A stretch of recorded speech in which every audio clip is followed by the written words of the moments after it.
Check, check, check. Can you hear that, Ron? Yeah, good.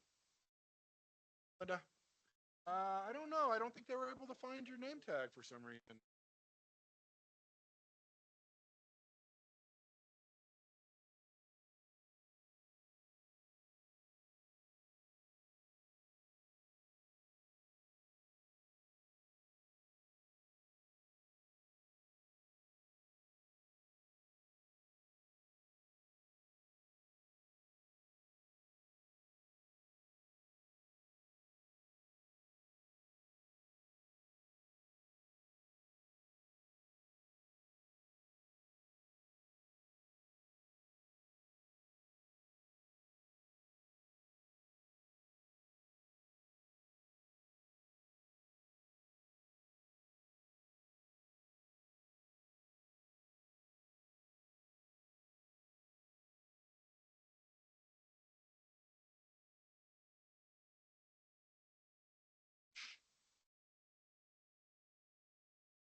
Hey, Jennifer, can you hear us online? I can. Can you hear Awesome. me? I can. Yay, this is exciting. Oh, good. Am I the only one online? Yeah, John's going to join um after the action items. And I Got it. think it's probably just going to be you and maybe one or two other people from town. Cool.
Yeah. Meeting called to order at 7:01.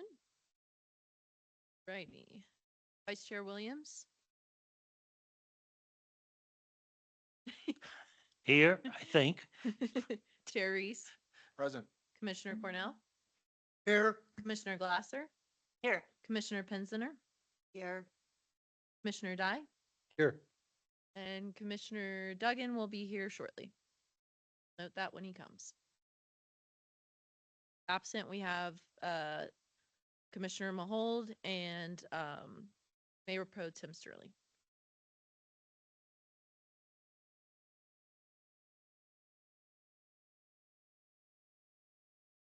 Okay, sounds good.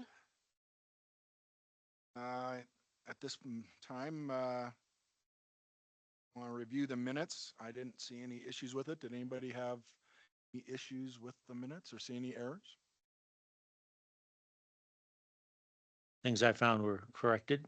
Yes, thank you guys for your patience. I'm sorry. No. I've taken on a couple of different roles with people leaving, so I appreciate any time you see something. I appreciate if you reach Okay. out. And thank you for that. Yep. I reviewed them and also concurred and had no issue. Okay, I'd entertain a motion to approve the minutes. Second. Wow. That was a tie. Alrighty, I'll give it to Commissioner Glasser. Mm-hmm. All right. That's right. Commissioner Cornell, Yes. Commissioner Pinsner, Yes.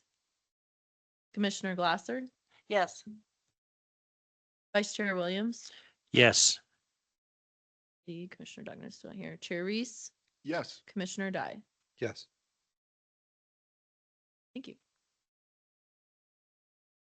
Okay, at this time, if there's one person in the room and if there's anybody online that would like to comment on a non-agenda item, something that's not in the packet, you will have 3 minutes. If you'd like to come forward and speak on a non-agenda item, please come forward or make yourself known online and introduce yourself, your name and address, and you will have 3 minutes.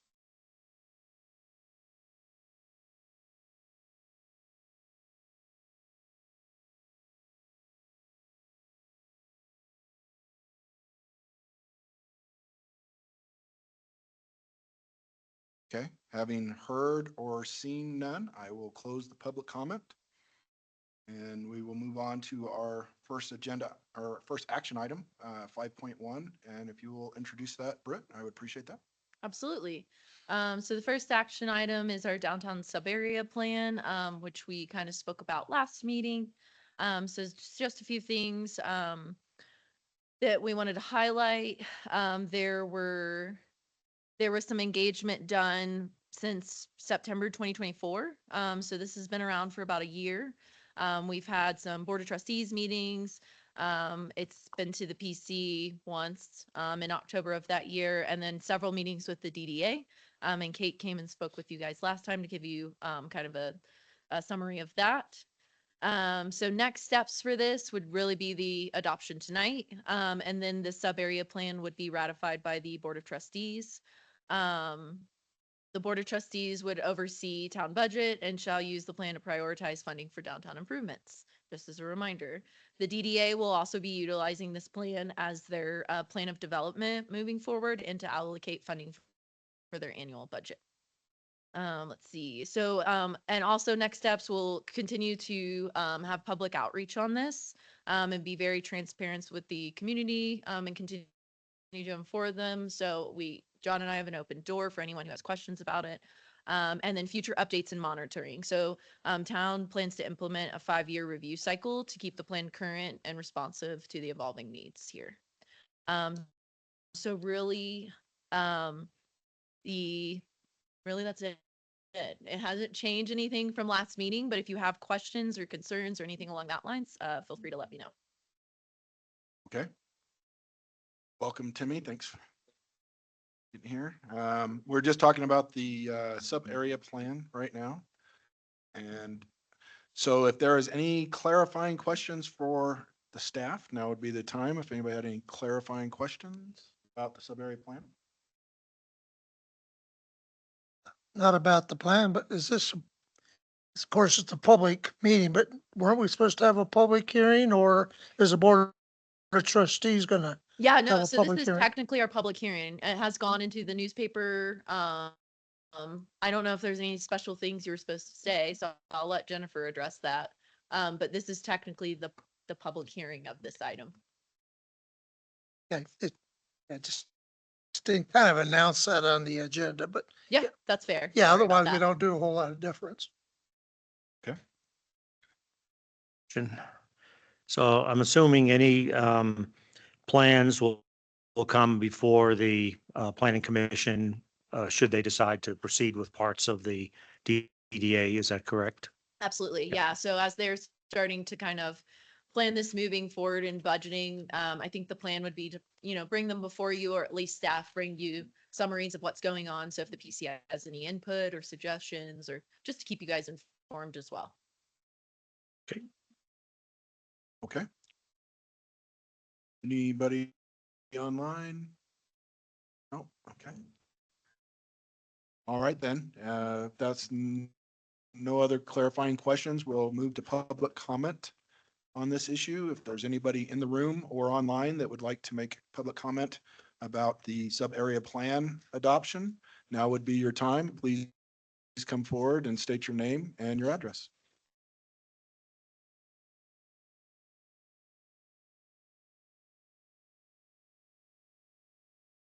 Ron Mitchell, resident, 380 Jackson. I just would like to comment that I don't see anything, and I guess it may not have been asked for in the original request, that how and to what extent the plan will benefit the town. There's no financial analysis with this as to what it would potentially bring to the town. Okay, is that all you had, Ron? That was it? Okay. Good question. I don't think that was part of the scope of it, but do you have anything to add on that, Rick? I don't, as far as I really understand this was just kind of something that went hand in hand with a comprehensive plan. I don't think there was a financial analysis if these changes were made, what it would do. It was just more so based on kind of the study, feedback, information they had from previous plans. This is what they're recommending. That's, Okay. Yeah. Well, and I don't believe there was a financial analysis of the comp plan either. no, there was, And it is part of the comp plan. Mhm. So, Correct. okay. It's just more so a guiding document as boards and commissions see fit. Okay. Strategic Yes, document. thank you. May I ask if funding sources? Well, let us get through the public comment real quick and then we'll come back. Okay. Is there anybody else that has any public comment online? There's nobody else in the room. Please make yourself known.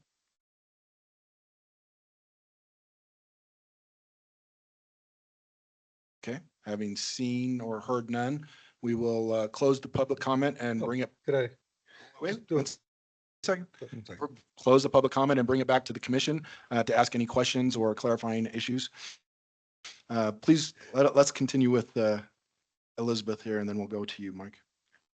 Thanks. Just related to Mr. Mitchell's comment, I wondered if any funding sources were discussed within, like how these, action items would be paid for even, as well as then, obviously discussing the benefits, which I think would go hand in hand. But do they have any, even if it's not in the writing or in the plan, are there funding sources identified?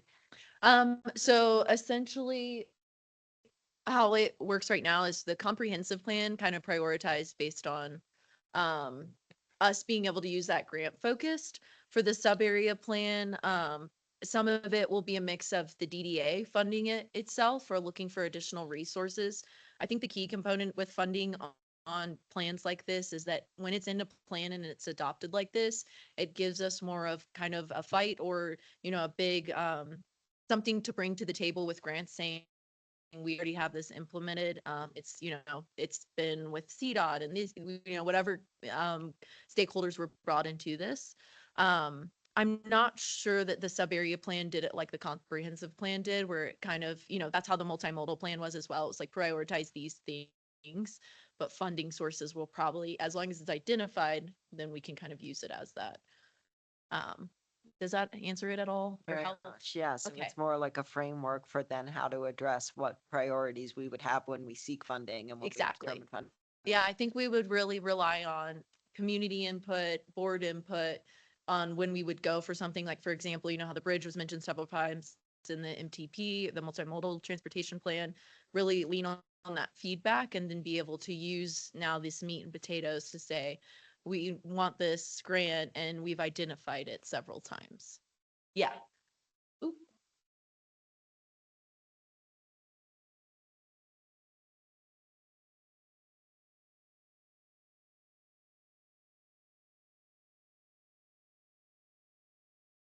Okay, I think that's better. All right, thank you.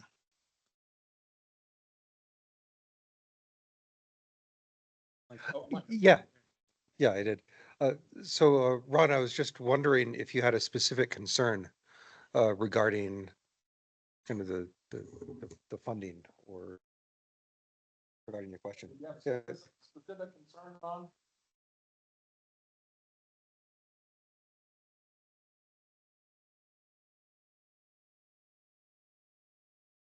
Sorry to do that to you.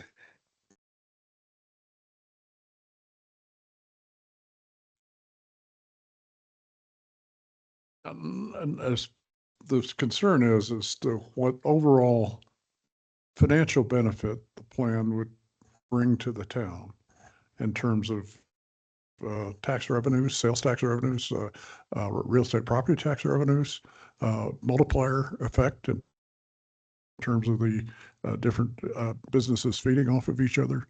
These kind of things that would determine to some extent how grants are influenced too, because there's usually a component where the town has to put up some portion of a project cost to get the grant. And so that's my concern, is how the two relate. Does that make sense to anybody? Yes, that does. Okay. No, thank you.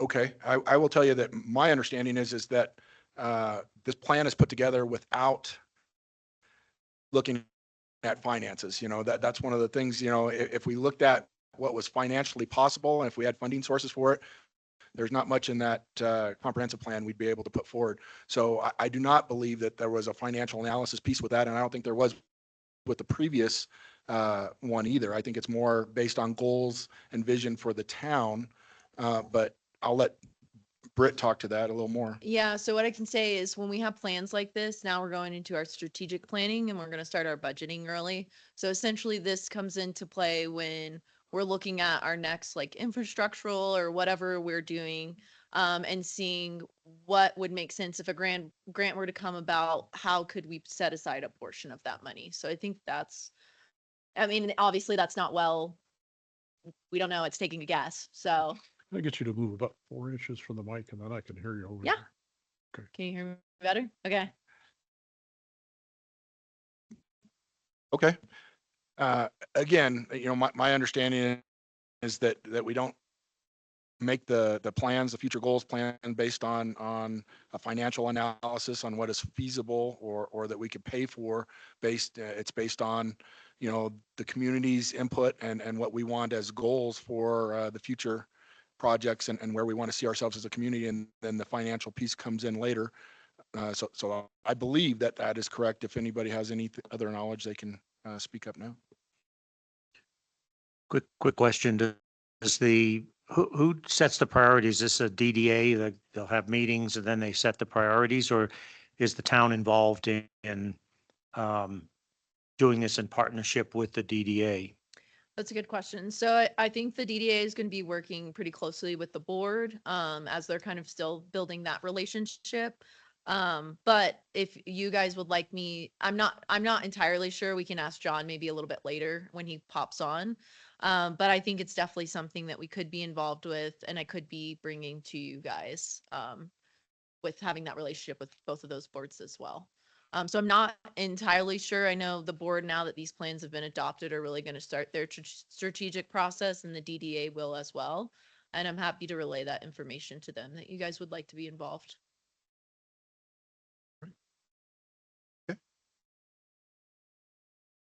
All right, then we will continue on with I will set for a second time, close the public comment. It was a little premature there. And we will move on to the actual item for the planning commissions. Is there any additional questions for the staff before we move to a vote?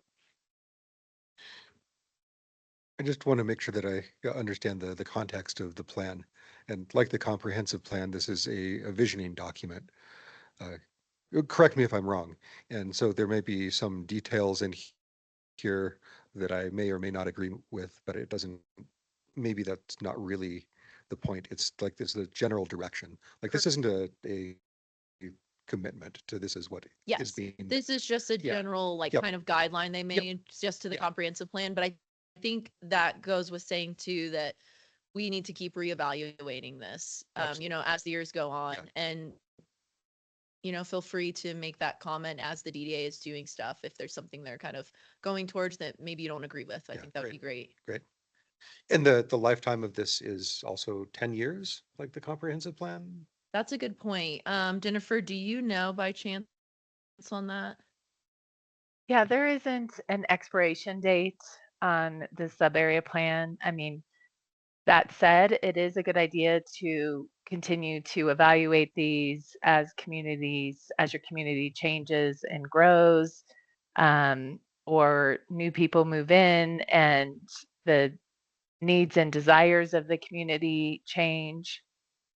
So not an expiration date, but good to reevaluate on, 5-10 year timeline. Thank you. I think part of the confusion, Mike, is that there's an implementation section here that goes into details like tasks and you Precisely. know, yeah, and and that was the same thing, same issue I had with the comp plan. Having too much detail, if it's a strategic document, all of this stuff should be in a tactical plan, or how am I going to do this? Yeah. Right. Yep, that's exactly what led me to Right. ask the question. Okay. Further questions or any other comment about sub-area plan?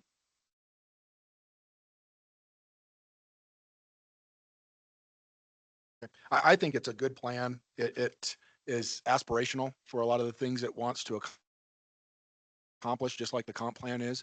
But, if it was not constrained by resources, we'd love to do all that stuff. We'd love to have, bridges, we'd love to have, traffic changes and all the things that are in there. We'll accomplish as much of that as we can and as much as resources allow for. At this time, I would entertain a motion. I'll make a motion. I move that we, motion to approve resolution 2025 PC-03 adopting the downtown Subaru plan. Sub area plan. Yes, that is it. You have a second? Okay. Ready? If you'll call the roll. Commissioner Dye, Yes. Commissioner Duggan. Chair Reese, Yes. Commissioner Glasser, Yes. Commissioner Pinziner, Yes. Commissioner Cornell, Yes. Vice Chair Williams. Yes. Thank you, everyone. Yes. Okay. Okay. Motion passes. That will be adopted. And as there are any significant progress or updates on projects, we'd love to maybe under the staff reports just to have little updates on that as that comes about. Absolutely. Yeah. And I'll make sure to speak about it when we get to our staff reports, and yeah, Okay. no problem. All right. The next item on the agenda is 5.2 PC meeting time adjustment. I will let Britt introduce that. Absolutely. So last meeting, Commissioner Pinziner brought up in other business, consideration of changing the PC start time. I did have at least a nod of 4, with a couple members missing. But essentially, moving the start time up to 6 p.m. Pretty straightforward. So I'll let you guys go to it. Okay, it- that's okay. Before we go on to this, we need to open it up for public comment. And is there anybody who has any public comment on the changing time for the planning commission, either in the room or online? Now would be the time to make yourself known.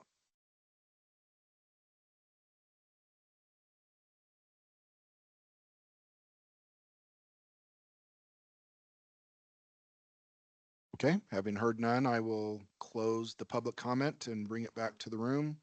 Is there any clarifying questions on this issue? Go ahead. I have one. I'm good either way personally, but I think that we need to get everybody to agree to this before we do it. Because if there are people who cannot make the meeting due to other constraints such as work or, commuting or whatever, then it wouldn't work. So I don't know whether we need to be unanimous. I would recommend that we are if we're going to change it. And secondly, the one reason it's at 7 o'clock is that if we ever have a workshop prior to the meeting or an executive session, it was always good to have that 6 to 7 hour period available for that. So I just want to bring that up for anyone else who wants to comment on those. Okay, that is a good point. If there is, we don't do executive session very often, but if we did need to, that would mean our executive session would start at 5 p.m. So, Or I think you could make an amendment to push. Well, I don't know, ask Jennifer. yes. So it could be done in a lot of different ways. You could have an executive session at the end of the night, after your meeting. It doesn't have to be before your meeting. You could still have your meeting start at 6 and have an executive session at the beginning, and then go into the regular meeting or the open meeting at 7. Even if you moved your meeting back, it doesn't mean that you would have to start an executive session at 5. okay, that's very helpful. I did not consider that about having it after the meeting. I did look at the bylaws. There's no time listed in the bylaws, so we don't have to worry about rewriting those. It just lists that we meet on the fourth Wednesday of the month. I personally don't have an issue of it. If there's anybody that it would be, and I will tell you for Tom, who's not here, Commissioner Mahold did send an email saying that he couldn't be on tonight, but that he is fine with it being 6 o'clock. And so if there's anybody here, any of the planning commission members that would have an issue, could you please let us know now if it would be a hardship? I don't like change, so. Yeah. I just want No, to say I I have support a no problem. unanimous decision. Go ahead. I wanted to, yeah, well, what Jim said is correct, but I think maybe some ways, not really an executive session. We probably have had this, but we've had work sessions also, which would be the exact same, and that way it would work. So that's not a big deal. I, I, I think the planning commission needs to be unanimous, but the feedback is really staff. But I guess that we didn't hear anything. The staff seems to be okay with the 6 o'clock. Yeah. And also the expert, people coming, the comp plan people, are people that we're paying to do stuff for us. Can they be here at 6 o'clock, or even, then they'll be here at 7, maybe, so we could do other business.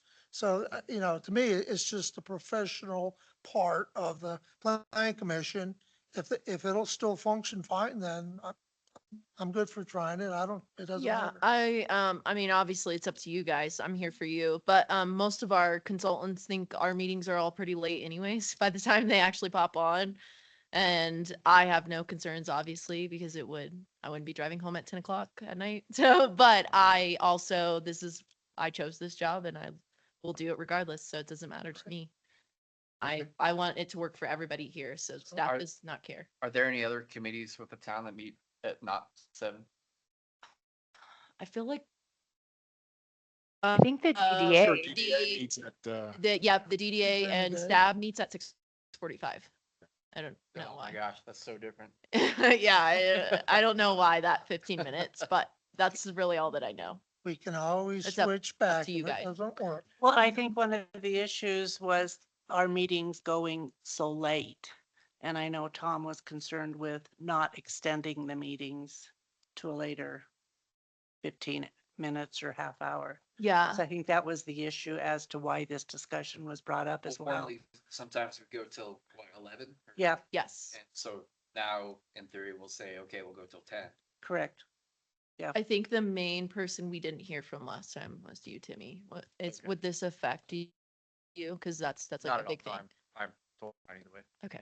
okay, Commissioner That's up to you Penninger, you had something to add? I'm sorry. I was just trying to get it on the record that I supported fully the unanimous, that it should work for everybody. Everybody signed on with the understanding that meetings would be at 7 PM. So it does not feel fair to change that, mid-season if it's going to pose in any way a burden to anybody. So for me, that is important, that it's unanimous as well. Okay. Uh, the only person that we haven't heard from that I didn't think to reach out to was Trustee Sterling. Yeah, she didn't say, I don't recall. Do you recall, Britt, if she had any opinion one way or I'm another? texting her. Okay, okay. As far as the commissioners, though, it sounds like we are all unanimous in moving that. And I don't mind Yep. moving it earlier, especially in the wintertime when it gets dark, at 4:30. It's nice to actually, and it would be great to have our staff, not leaving at 10:30 at night. So you're not on there, buddy. Okay, my question is then, if you read our bylaws, I was wondering, because when it came up, I don't think that it is a bylaw, that we actually have a time limit. That's the Board of Trustees that did that, so they were getting out a decent hour. But not that it matters, just discussion item. I don't think we actually have time limits in our bylaws, so that if we would get to say 9 o'clock, someone say, we need a motion to continue. I'm not certain we do. Jennifer, We actually added that. We added that in the Jennifer's last. hand is Go up. All right, ahead, there you go. Attorney Mattson, please. No, that's exactly right. We added it. It wasn't there and Uh, we put it in. I was going with the old school. and Mayor Pro Tem Sterling said she has no issue. Let's start at 6 if everyone's on board. Okay.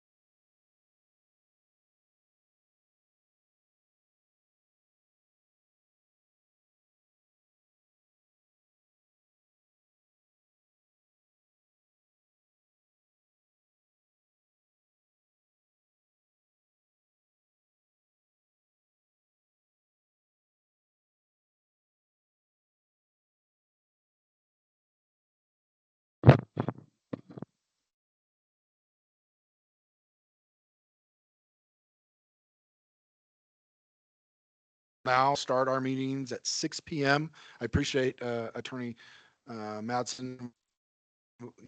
You're at the end for, us adjusting if we need to for workshops or other items and that flexibility. So that's good to know. So just remember, while we have all this extra daylight, that you got to cut your walks off early with your pets and get down here. Okay, well.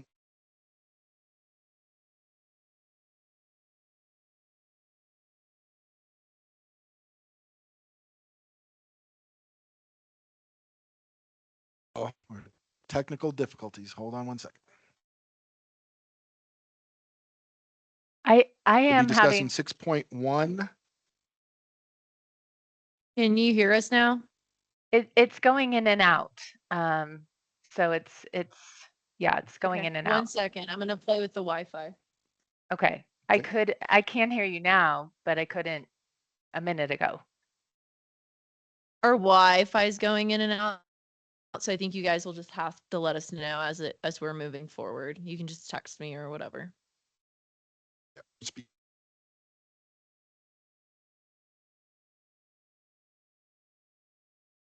It's not working. I can't hear you. It's not working. John, can you hear them? How about now? I can only hear you, Jennifer. Okay. Okay.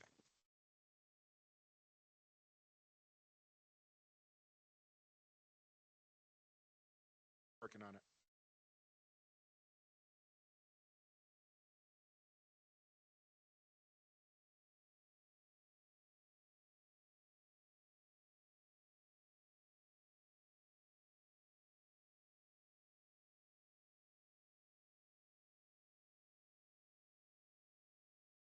Yeah, hear us online.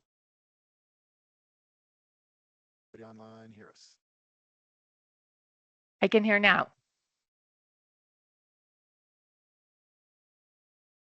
Okay, I'm gonna also turn my Wi-Fi.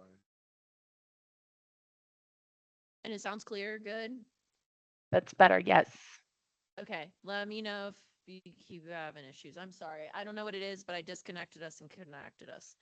So hopefully that fixes it. That's the universal IT solution, right? You just reboot. Right? Okay, we're gonna try again here. John, our Kane, our town administrator, can you hear us? I've got you. All right, so John is going to present 6.1 design standards in downtown overlay district. It's an idea that he has for us. Go ahead, John. Thank you, Chair Reese. It's not really an idea I've got for you. The staff is presenting this as an outcome from the sub-area plan you guys just considered. The sub-area plan recommends the creation of both design standards and an overlay district for downtown. And staff is seeking direction from the Planning Commission on whether we should pursue the development of an overlay zoning district and accompanying design standards. These tools are often used in communities to shape areas with significant public benefit or for other purposes. Generally, overlay district is a tool that allows you to place additional or modified standards on a specific area without changing the underlying zoning. A lot of things can be included in design standards or in an overlay district like this. It could include design requirements. It could include form controls, which might be like bulk standards. And it can also include different adjustments based on the goal of a certain sub-area or corridor plan. Your sub-area plan includes several such standards in it as a recommendation. And these kinds of districts have been used all over Colorado. These standards could be accompanied by a design standard guideline. A lot of communities use those sometimes for historic preservation or just to preserve certain architectural form-based standards within a community. In my staff report, you can see there's a couple of examples of overlay districts. In your 2024 sub-area plan, you see that there was a recommendation for a First Street overlay district, and then a recommendation to introduce these dimensional and design standards. They also want us to consider encouraging small format businesses, adaptive reuse, and active public facing ground floors, which just means that they're activated for public use and not like residential. And then they also want to make sure that we're thinking about supporting new development with pedestrian environment in a public space. In my staff report, I've included several discussion questions that could help us form whatever it is that you guys want us to do. The first one is would the PC support us creating a downtown overlay zoning district and or form-based design standards to implement the 2024 downtown sub-area plan? If we did that, what should the content of that plan be or that overlay district? Are you guys interested in looking at building height and massing, setbacks or build-to lines, facade articulation and transparency, which is mostly glass on that front floor facades like store windows, other material and architectural features, public-facing spaces or amenities, what the boundary of that overlay district would be. And then if you guys would like us to return with a ordinance. I can show you, I have some experience working with a similar overlay district in Idaho Springs. If you're interested, I could walk you guys through what the code looks like there so you have an idea of some of the scope of things you can do. Is that something you guys would like to see? Yes. Okay, give me a moment, please. I have a question. Do you want to let him finish? Roger, I John, heard you- We had a couple questions before you start. Go forward. Well, Okay. I just want to know what we're talking here, is this different from the sub-area plan with all, so what is the different, or is this one and the same? So I'm a little confused about, is this different from that's actually all this architectural and zones in the sub-area plan? The sub-area all the plan same? recommends that you create this overlay district. The sub-area plan is a plan and recommendation similar to the comprehensive plan, and that's why we went through this approval process. If you guys would like to institute land use-based decision-making based on the sub-area plan, then we need to create the structure for that, whether it would be design standards, which you have created in the past, but were not codified, or an overlay district, which would codify the recommendations, if you would like, from the sub-area plan or anything else you would like to implement in relation to that work. I think I got it. Okay, so that would be the codifying of the standards then essentially. We could do it through this overlay district and or through changing the code. Is that what you're saying? Yeah, do the overlay district, which would be like a chapter in the code, or it could be also we change the zoning, I suppose, of the downtown district. But the overlay district would exist as an ordinance essentially that says these are the standards for downtown. The design standards could be referenced in that overlay district, or they could be a separate document that just says things like, an example would be storefronts, like you have to have first floor storefronts or whatever it is that you want, or public facing spaces, you have to have sidewalks. You're required to build sidewalks for your business. Things like that could be included in such an overlay district. In the staff report, there's a couple examples of overlay districts, and I could also, if you'd like, I could walk you through Idaho Springs East End overlay district so you could see some of the things that they do there. Okay. Let's make sure we get through our questions before you start going into the details. Anybody else have further questions about this? So John,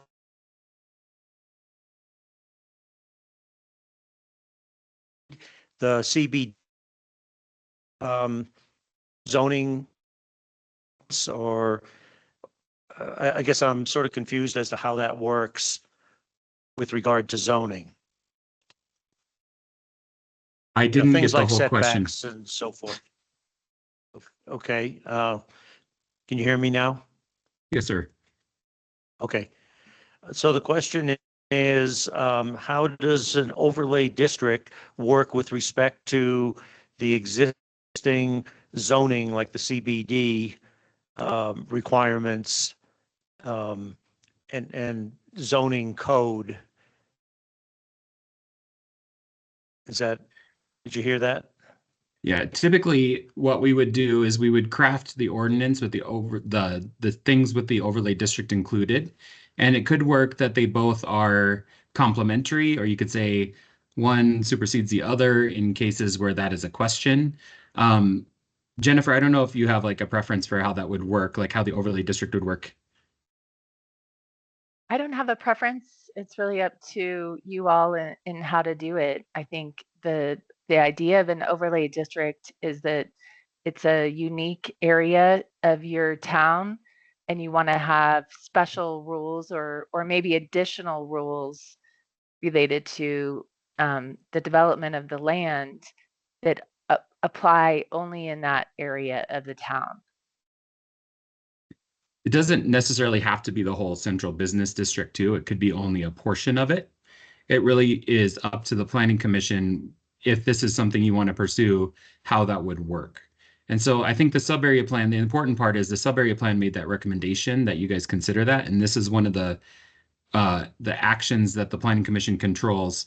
And kind of per our previous conversation about this, this is where the land use piece comes into play for the sub-area plan that you guys have been talking about, is whether or not you want to enact those regulations or standards that are recommended or any other.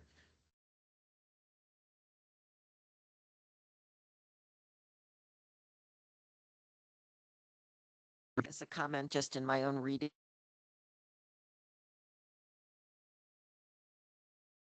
I'm sorry, I'm not hearing you all. Minutes. I was referring to the sub-area plan design standards discussion where surveys or community feedback was sought and they rated the height and the storefront appearance that the community was most supportive of, but it was very minimally covered. So personally, I would like to be walked through the Idaho Springs platform to hear more comprehensively how they address design standards in an ordinance fashion. Did you get most of that, Tom? Yeah, Idaho Springs has two sets. And so I just want to be clear about that. There is an overlay district on the east end, and the purpose of that district is to support the vision, goals, and policies outlined in their East End Action Plan, which is very similar to your sub-area plan that you just did. So basically what it is they came up with things that they need to cover. And then they added some code about that. And there's like things that are a little bit different than the rest of the zoning code. There's things about activation and things like that. So what I can do, if it's all right, I can share my screen and I can just quickly walk you through and show you some of the things it includes, if that's all right. Can you guys see my screen? Is it showing the code? Yes. Okay. Yes. So this is a chapter in the Idaho Springs Municipal Code that covers the East End Action Plan boundary area. And you can see here, this is just kind of the setting the stage stuff, the purpose of the plan, which for them is to continue to revitalize and reinvest the East End through targeted infill and redevelopment and adaptive reuse. That this language would be probably brought from the sub-area plan and would serve the goals of the town. Applicability, this gives you the boundary of the zone. So here you can see in this map, this is really not important where it is for our purposes, but it kind of shows you where the district boundary is and the underlying zoning that sits underneath it. This is where we start talking about uses in the district. So it has its own building and site regulations here for the different zones that are within that district. There's some different character areas, they call them here, and then the setbacks that are required are different. This is something that you would do for us, like if we wanted to do setbacks. They have a historic downtown, so there's really no setbacks there, so that's why you see no setbacks here. But then this would be something that we could look at for different kinds of uses. Our area would likely be smaller. This is a sun axis diagram. We do not have shading standards in Netherlands, but this is a way that they control for building height just because it creates ice damming in the street. And so this is something that ties into the overlay district, but not into the overall zoning of the town. The overlay district has specific parking and loading requirements. Since they're trying to keep street level activation, parking and loading needs to occur on the side or back of buildings. There's signage code stuff here that can be added or doesn't need to be. This is where the design standards really come into play. These community design policies, basically what they're doing is breaking down the architecture that you'll find there in the district, and then talking about supporting expanded housing options in the East End, enhancing pedestrian and bicycle safety and connectivity through the East End, and includes guidance regarding complete streets, streetscape character, and frontage character. There's some information here for different kinds of street edges, depending on what's happening in a place. There's these permeable street edges, defined street edges, transitions, and it really all boils down to like what kind of pedestrian activity is happening there, if there's neighbors nearby, if there's needs to control lighting or noise or whatever the case may be. There's some this is an important part, these location specific standards. The things on the main thoroughfare, they work a little bit differently than things that are off the main thoroughfare. There's this piece about street level interest, which I think is probably important for us to think about, especially on First Street. You see things there like features that are create a pedestrian and bicycle friendly environment, which is transparent store windows, Doors at street level, other visual activation methods such as display cases, public arts or murals, cafe seating, pedestrian plazas, pocket parks, landscaping benches. These clear zones are spaces that could be used for outdoor, I guess, commercial activities if they were needed. Parking structures can exist, but they need to be incorporated at the street level. The pedestrian connectivity stuff, there's a creek there, so they prioritize view sheds to the creek. And then what you can do with creek frontage a little bit. This is another commercial space, so they have building and massing here. This is the more historic area, so the building and massing on Minor Street is more important to them. So there's some more controls for materials, wall plane alignment, and color. And just thinking about, they like this mining aesthetic, so like Cortan steel and rusty stuff. Garages and accessory buildings are talked about here. Parking lot screening, and then I-70 frontage, which isn't a thing that we worry about, but they're less concerned about the development close to the highway than they are about other places because it's not an area for pedestrian and bicyclists. So that's just an example of an overlay district. Design guidelines are another common tool used in communities, and they can be used for character areas like this. They can also be used for historic preservation. That's another purpose they're used for by certified local governments. There's a lot of flexibility in these things, and what they really ultimately do is allow you to explicitly define intent for what you're looking for within a certain character area of the town. And so that's one of the things that I think I wanted just to talk to you about. The sub-area plan talks about it in greater detail, and that work is informed by the community engagement and community process we've gone through over the last year. And as we're kind of thinking about implementation of things, this is one of the ones that I think is a good one for you guys to kind of think about and talk about how you want this downtown to work in the future, which is why we brought it forward to you. Okay. Thank you for that. Is there any additional questions by Planning Commission members? Yes, this is Commissioner Dye. I think it was partially clarified in your explanation here, but I'm wondering what's the advantage of having an overlay district as opposed to just a separate zone, like creating a separate zone? You have a zone already, and I think it depends on the context and case. And Jennifer, I don't know if you want to change my answer here as I go, but as you saw in that Idaho Springs example, there's multiple underlying zoning areas, but cohesively, the overlay district brings together standards for what is a character neighborhood, or however you want to say that for the town. Now, this overlay district, you have other opportunities. I mean, there could be other commercial areas, or there's residential nearby, and maybe there's things that you guys want to consider in that and how this overlay district would work, where it would allow you to keep some of the underlying zoning in place, that if it's important, like for whatever reason, but you could add additional standards for the area on top. So I think in this case, if it is strictly in the commercial business district, I think that there's maybe a case to say we could just modify the zoning for that district. But an overlay district allows you to create that package that can be more cohesive. And is that okay? Yeah, Answer, that Jennifer? makes sense. Yeah, absolutely. Yeah, Thank you. I think that that's great. And just to further expand, and I think this is exactly what John was saying, is that you can, say you wanted to have a First Street overlay district, you could do that. So it's not just CBD, but your zoning guidelines and your rules apply to just a very specific area, and could be smaller than that zone district.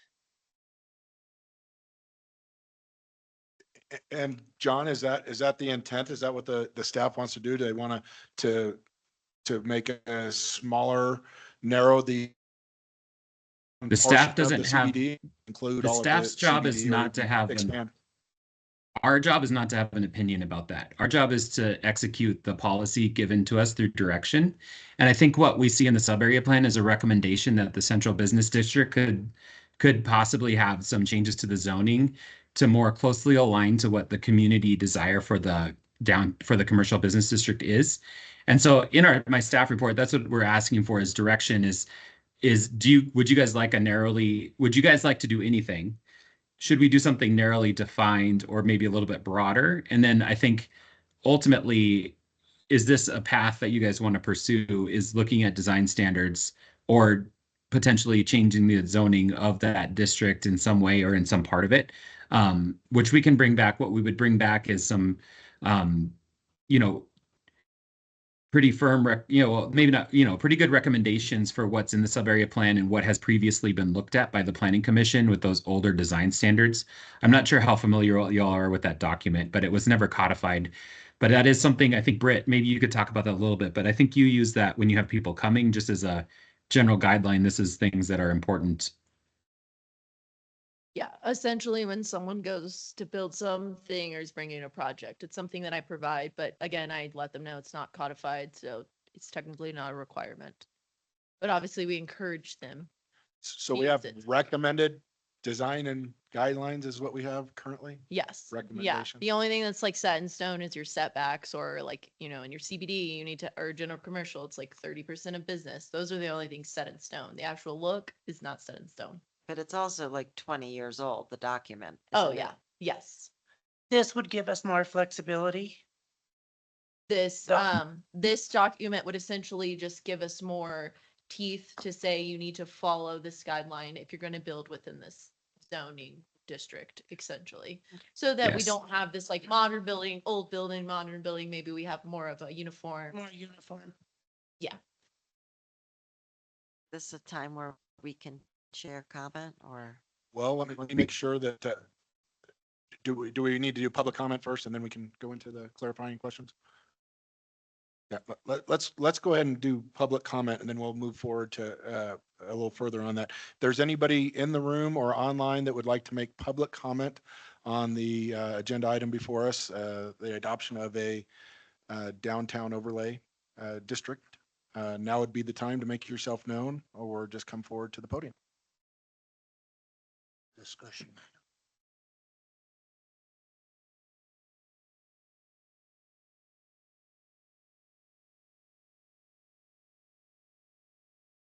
Ron Mitchell, resident. Heard two things and I'm confused by. Now, the first is the question whether this overlay gives you more flexibility or whether it gives you a greater or tighter realm within which end to work.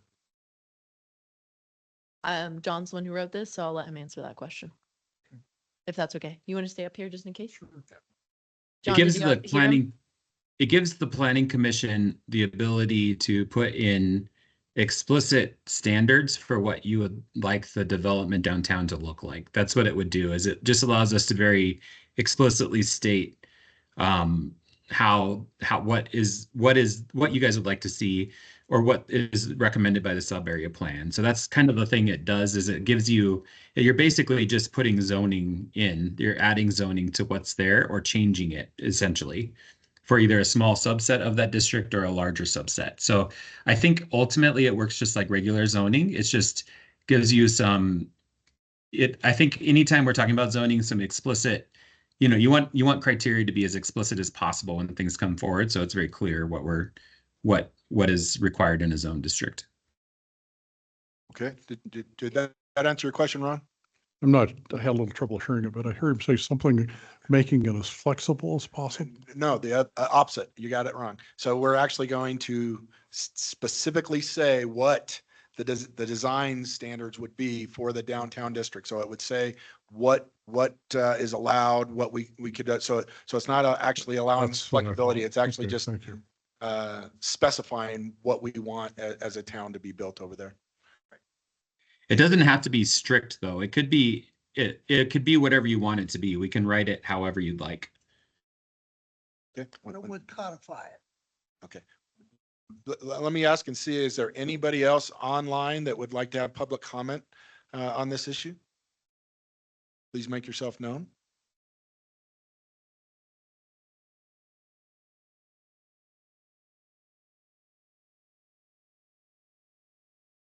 Okay, having heard none, I will close the public comment and bring it back to the Planning Commission for additional questions for John or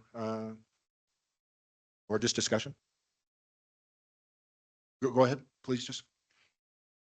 My two primary concerns would be just in our efforts to represent the town's wishes. So how do we find consensus on the design standards? And also, does the town want it to be codified? I mean, that's the two pieces I would want further input, that it wouldn't just be up to us to decide what we want downtown to look like, and that then becomes an ordinance versus being really solid and certain that we're representing how the town would feel about these issues. I think that's part of the reason we have planning commission meetings. And also, this is a recommendation of the sub-area plan, which did have engagement in it about this specific issue. So these are public meetings, and this is like the kickoff of that. So we'd hope that we can get as many people to these meetings as possible to inform the process. And we have our public comment process. We also can hold another community meeting about it if you'd like. But I think that ultimately the recommendations of the sub-area plan are informed by a year of community engagement process in Netherlands with different stakeholders and the community, and that's reflected in that document as well.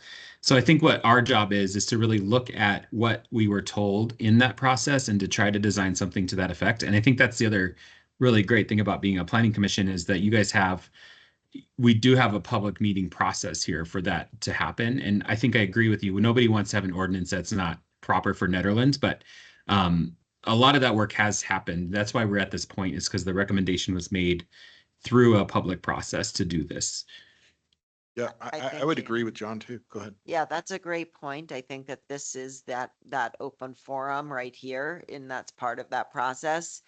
But would we be then selecting from the design standards that were put forth in the sub-area plan? Because there were maybe two that were rated from height and, above 3.5 or 4 or whatever, and then you're really restricting, like, it has to look like this with this building material, with this roof, with this height. And I don't Yeah. know how much engagement was done, like then are we stuck with that? What was the Well, I will result tell of you that I was at least 4 of those meetings, 4 of the 5 or 6 that they had. And I mean, we can't force people in the community to come down. I mean, they came down, we did it over a year's time. They were here, I put my stickers on the designs I liked. Every one of these meetings and the BOT meetings is an opportunity to come and express your opinion, just like Ron Mitchell did here a few minutes ago. I mean, I think that we're trying to interpret and basically take the information from the process that we've already had that was over a year long, and try and put that into something that is not just a recommendation. Am I getting at the right spot there, John? Yes, sir. And I think the other thing is the BOT would be involved in this too after you guys are done, just through your normal process. And so I think that's kind of the work of planning commission. And one of the things about being a board is that you're able to represent the community. And that's kind of the great responsibility of being on a board like planning commission. I think the other thing to note is that we don't have to have the Idaho Springs document I showed you is big. Like, it doesn't have to be big. It doesn't have to be complicated. I think what it needs to be is we need to start thinking about when we're thinking about these code conversations, we really need to think about what is appropriate in these zone districts. What do we know about the community engagement? If we have a question about the community, we can always get more information. That's always a possibility. We'll never leave the public out, but the responsibility of your body is to be looking at these kinds of things, these recommendations that have been made and have gone through this process, and saying, is this something that is appropriate to Netherlands based on the expert advice that we have and what the community engagement process shows us about what happens? And so I think that that's ultimately really the work that we have in front of us. I'd also like to stress one thing, Chair Reese, is that we don't have to rush this. It's not something that has to be done tomorrow. What we can do is the next step, really, if you guys are interested in pursuing this, is that Attorney Madsen, Britt, and myself can work to come up with some of the recommendations from the plan and maybe break down those design guidelines so you guys have a chance to really dive into that and make sure that we're comfortable with what those documents say. And if you guys want to give recommendations on what you think should be included after that, that could be a really good next step. What I didn't want to do, for the same reason for a community engagement perspective, is show you finished documents and be like, look, here's your sub-area plan, I codified it, now vote on it. That's not the appropriate process. What is appropriate is that we use Planning Commission as the place where the community comes to talk about this, and then you guys are able to deliberate as a body to create a zoning, if you want to create a zoning district that works for what the town needs. Or the other piece of that is that's just as valuable as if you say, hey, this isn't the right thing to do. We don't want to do this. And I think that's really the deliberative task in front of you. What's the benefit? Can you tell us what we're trying to accomplish with the overlay district? Because it seems, I heard Attorney Mattson say, or somebody, it might not have been you, that it could be superseding or it could be in addition to, if it wasn't superseding the existing code, I don't know what the purpose of it would be. So help me understand what we're trying to accomplish with this. Well, and that's where we need some guidance. We can do a smaller district that is a small subset of the commercial district. We can do the entire commercial district, which if that's the case, it's just the boundaries of the commercial district. There's likely not really a strong need to do an overlay district unless, Jennifer, I guess unless you think otherwise, like we could just change, we could also look at just the zoning of the commercial district. We could set up more than one overlay district. Maybe First Street and Second Street have different rules. That's totally okay too. Maybe the boundary is a little bit bigger. Maybe there's a residential component. Those are the questions that we're asking you tonight that you see in my staff report. Staff is requesting direction if you guys would like to implement any of the recommendations or to explore, that's probably a better way to say it, to explore the recommendations of the sub-area plan for the downtown commercial district and or implement any of the standards of the previous design guidelines that were agreed upon at a previous version of the Planning Commission. That's really the direction we're looking for. The next step after that would be to bring back alternatives of what that could look like from a process perspective. So tonight, what we're doing is we're asking you, do you want to implement the sub-area plan? Well, implement is pretty strong. We'd like to probably learn a lot more about it before we say we want to implement. Well, if you want to implement it, that's what we're saying. That's what I just said. So what I'm saying is if you want to explore the implementation of that document, then we need to look at either a sub-area plan or not a sub-area plan, an overlay district, or just changing the underlying zoning in the commercial district. Or the other option would be is we could look at like multiple districts, but we do need the direction of Planning Commission to know whether or not that's a path you'd like to explore, is implementing any changes to the commercial business district through like the recommendations of the sub-area plan. Okay, and so it's basically coming before us because this was recommended by the sub-area plan, and plus we had previous design standards that were not codified. And so we want to formalize these things, or we're discussing whether or not we want to have this formalized. Okay, I open it back up to discussion then within the Planning Commission. What's your take and opinion on that? Go ahead.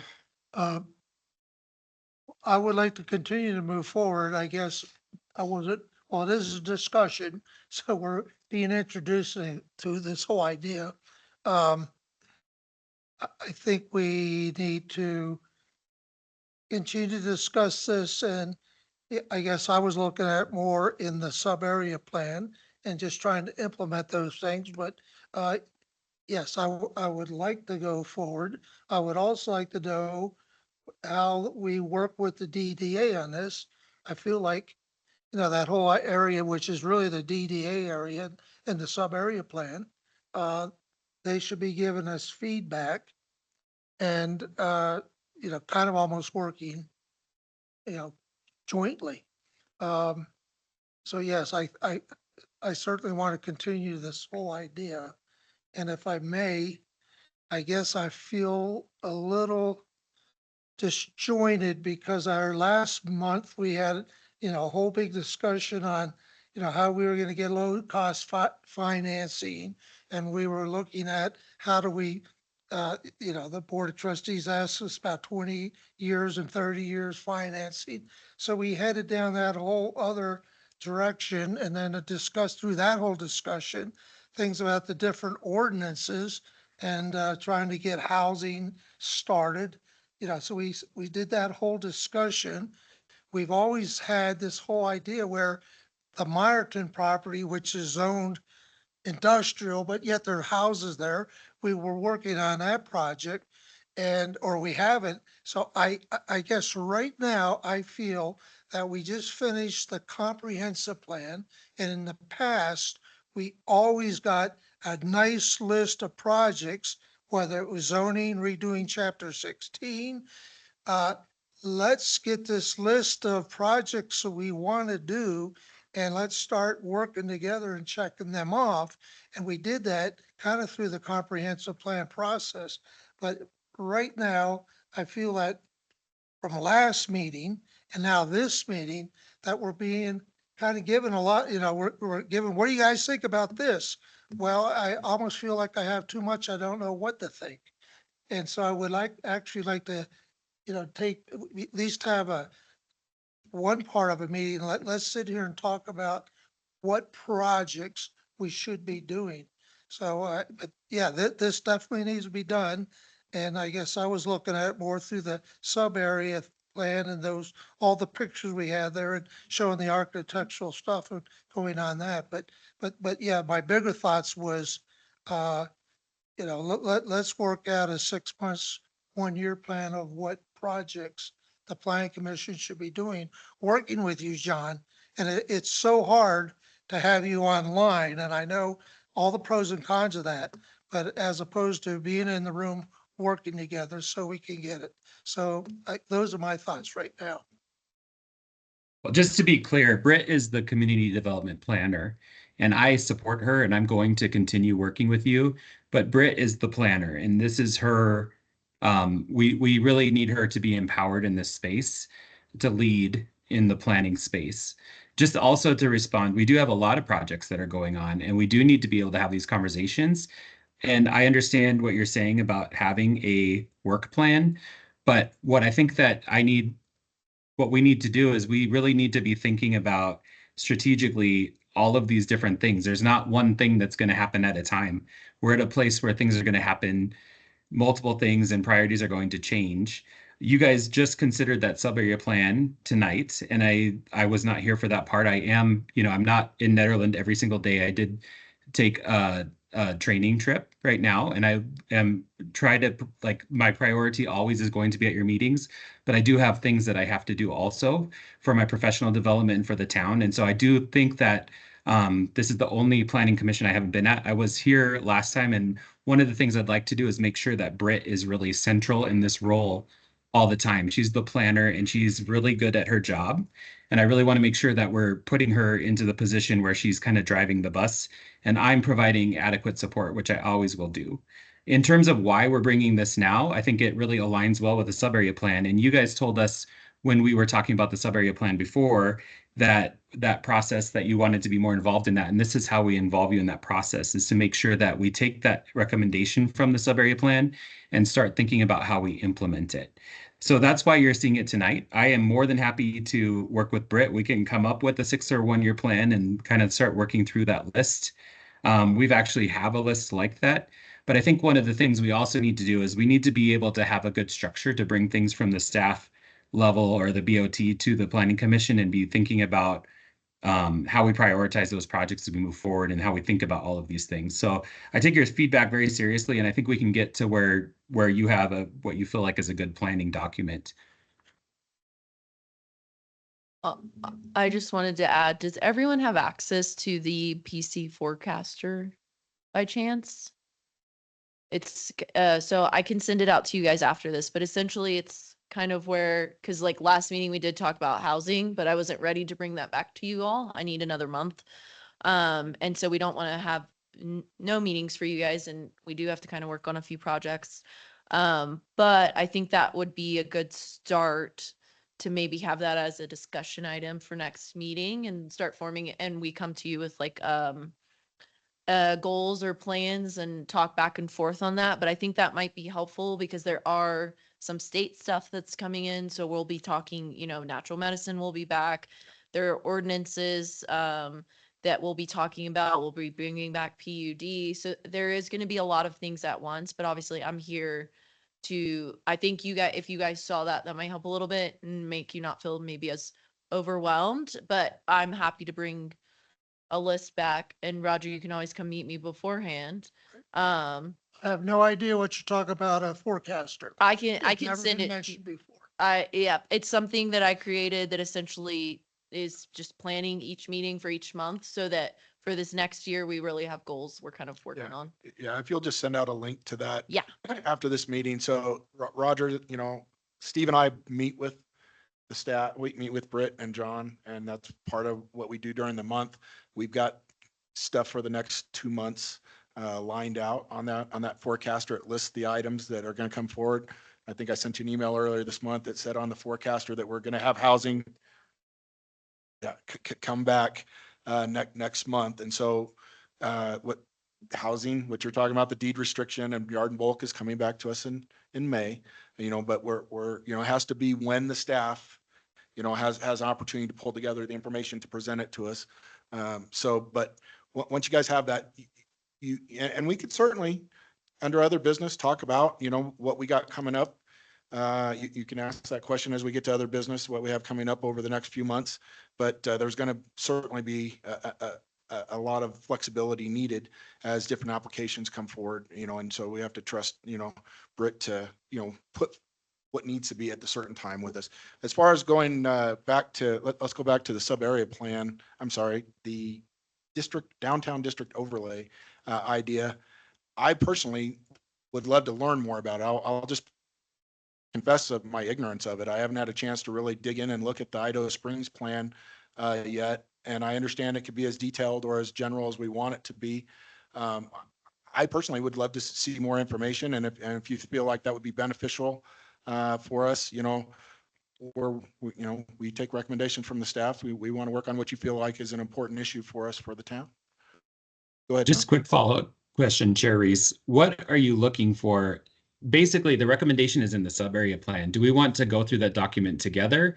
I think that the key is that we're trying to, if you guys approve the sub-area plan and you want to implement any of the actives or the actions in it, that's the conversation that we need to have, is like whether any of those actions that, as Roger said, if you do want to implement those things, that's what we'd be talking about. The sub-area plan is one solution. If you want to bring in like an alternatives-based approach, sub-area plan, changes to the overlaying district or the underlaying district just by itself, or potentially just doing like design standards that are codified, we can bring like an alternative analysis to you for that. But we need to understand, because I think everything that we've talked about that's in that staff report is in the sub-area plan that was up for approval this evening. So I don't think we've seen the staff report you're talking about. I see the aim here, that's 2 pages. Is there something Right. further? That's what I'm referring to. That's it. But it has some information about overlay districts and what's in that sub-area plan, which was up for approval. So that's where we're basing this conversation off of.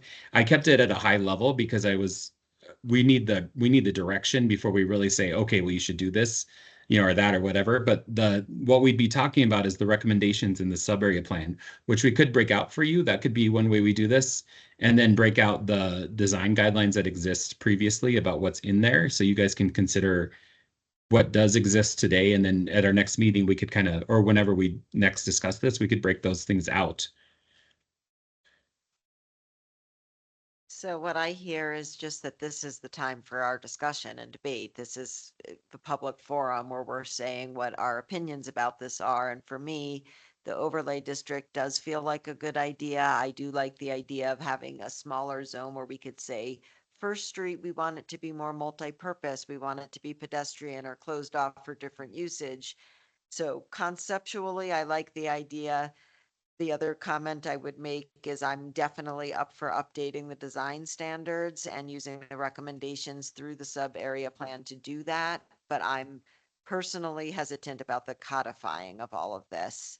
That's just where I stand, but I could be swayed and hear other thoughts about that. But I like the idea of updating the guidelines, bringing them more contemporary to the feedback we've more recently had. And then also having this overlay where we could say this area, we want it to be uniquely, the guidelines for this area are different. And I think that would allow us to do that. What codifying would do is allow you to use them as criteria when projects come before you. If they're not codified, they won't matter. And it could be that people do them out of the goodness of their heart, which is awesome. But that's where, if there's changes in the sub-area plan that you liked, then those things need to be added to the zone district if we want to have them be a part of your decision-making criteria. I very much agree with Elizabeth. And prioritization has come up a number of times here And in the sub-area plan, there are six catalytic projects mentioned: the affordable workforce housing in downtown, First Street Overlay District, Future Bridge, new roundabout, First Street Flexible Street, a waterfront park and amphitheater. And I think I want to be mindful of not giving too much to do. Like, I love the idea of the First Street Overlay District. I think that it could go a long way to preserving character. In Netherlands, I think there's a public appetite for it, although we need to be mindful of confirming that. But I don't yet personally have a rubric to judge accurately which of these is a priority, especially with everything else going on in town right now. Those catalyst projects that's the work of the DDA. That's not the work of the Planning Commission. Right. What we need to be thinking about is the land use standards, which are things like the recommendations about parking, heights, things like that are in the plan. Right. And I think that's one of maybe the things that we could bring back to you if you guys would like. That's what I'm suggesting is maybe what we need to do. And this is what we wanted. We wanted you guys to have a really good discussion about this, about what you might want to do. But the next step would be us bringing forward, and what would be really easy for us to do is break out in the sub-area plan, the land use recommendations that were made by the consultant team through that engagement process and say, these are the things that have been discussed. And then we can also break out what's in that design standards guideline and show you what has been looked at in the past by Netherlands. And then you guys could have a conversation. You don't need to decide right now, do you want to have an overlay district? It's really about the investigation of, do you want to add these things to zoning or not? And that would be the next piece, is that investigative piece. And like I said, this doesn't have to be decided in May. It doesn't need to be decided in June. But if this is something we want to do, I think one of the things we've kind of come to tonight is that there's probably a little bit of a process for your deliberation here. And we need to be able to bring you a staff report. To your point about prioritization, we need clear direction about whether or not this is something that is a priority for you or not, looking at the central business district zoning. If it is not, that's okay. We can put it in a parking lot and take it later. If it is, we just need to be able to plan for it so that we can do the work on our end to make sure that it happens when it needs to happen. No, that totally makes sense. And I would be absolutely interested in hearing more about it. And you answered my next question. I think you did anyway, is like, what's the level of effort in providing more information at a next meeting? Like, is that relatively easy?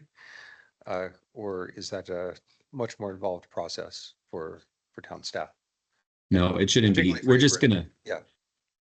we'll pull out the things that are in the plan, the recommendations, and then we'd put it in a name so that you could see specifically what is there. And then you guys could deliberate over whether or not they should be codified. And if it's a no, it's okay. That's the job here, is that we need to bring to you questions. This was recommended. Is this something we should do? And then you guys use your expertise being community members and as a member of the Planning Commission to say, yes, this is something we should do, or no, it is not. And we are, like I said, that's what we just need as staff, is we just need that direction about that next piece. Yeah, totally makes sense. Go ahead, Yeah. Linda. I think this gives us an opportunity to all of us voice and have a direction that we are going. And it opens us up to not just the codifying of the overlay district, but we have a vision for what we want and what the community wants. And we can, with all of us in our discussions, which I think we will have many, we'll be able to come to some resolution on what the future we're looking for. Okay, so that sounds like somebody, a nod for moving forward, yes? I'm for moving forward because I have a real interest in the direction that the town is going. And I think this gives us that opportunity to see that vision. I agree 100%. And through this whole evening process, for me, from almost forgetting, I don't know that we forgot, but it is a discussion item. But through this process, I think maybe I took at the very beginning, like, it was more like, what would you people like to do? As opposed to the discussion and learning more about it. But through this process, Yeah, I'm 100% behind it. Yeah, I agree. Yep. Linda's right on. Yeah, I also agree we should move forward. I like John's suggestion of bringing forth, at least starting with a list of things that we need to think about. It'll help us, kind of like having a straw man or straw person, whatever the politically correct comment is. Um, and whether we just end up changing the code or do an overlay district, like John said, we don't need to make that decision, but we need to think about the items that go into it. And do it that way. And speaking of the overlay, I still had a question on the process of how that works. I sort of got the impression, and correct me if I'm wrong, that we put this together as an ordinance and then it goes into the town code. Is that correct? And if things aren't working in it, we would just have to modify the ordinance, much like we do anything else. Is that correct? Yeah, okay. Yeah, and we will make sure you have an opportunity to build community engagement into this project. So Of course, you of guys can course, feel yeah. comfortable with Yeah. your process. Right. So, I mean, I don't see any downsides to not at least moving forward to take a look at the more of the specifics of, and then we can decide how we want to do it, or which of these are we want to pursue and which ones we don't. Okay. So Jim has stepped out for a minute. Any other comments? Timmy, do you want to add anything to this? I was just thinking about if it made You may want to sense get closer to the to mic there. confine all this to the CBD or have it be the broader, like the whole entire downtown area. I don't know. I think that probably could be a discussion item once we kind of know what items are being discussed, whether it's, design standards or parking or pedestrian walkways. Then it's sort of, we can see where all of that fits, but Yeah. we need a starting point, I think. Yeah, well, just because kind of having the broader downtown, you've got so many residential places as well. And that's kind of a whole other thing when we're talking now about what kind of the downtown core area looks like. Right. I think throwing all the residential homes into the mix will kind of make it more complicated than it Yeah. needs to be. Well, in that regard, it could be, like he mentioned, a sub area of the CBD, for example, Right, that just impacts the, the overlay district. So, Okay. Other comments? How about this? Let me throw this out there and see what the commissioners and the staff think. It sounds like I'll, again, profess my ignorance to what this is going to look like.